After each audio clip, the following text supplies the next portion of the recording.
Bon, bah écoutez, cette salle est merveilleuse, le silence vient sans qu'on ait à faire le moindre effort. Donc je vais vous proposer de reprendre notre après-midi de travail.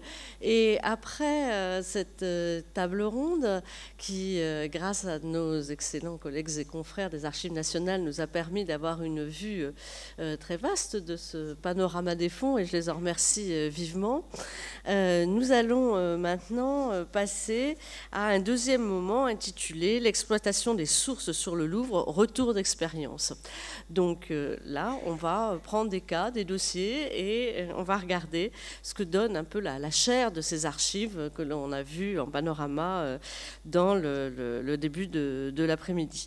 Alors permettez-moi simplement de vous dire combien je suis heureuse d'avoir été invitée à participer à cette journée d'études. Je remercie vivement Françoise Mardrus et toute l'organisation du Louvre. En effet, si je suis actuellement directeur du département des manuscrits à la Bibliothèque nationale de France, j'ai travaillé très longtemps à la direction des musées de France. Je dirigeais le service des bibliothèques, des archives et de la documentation générale, dont un des éléments essentiels était les archives des musées nationaux.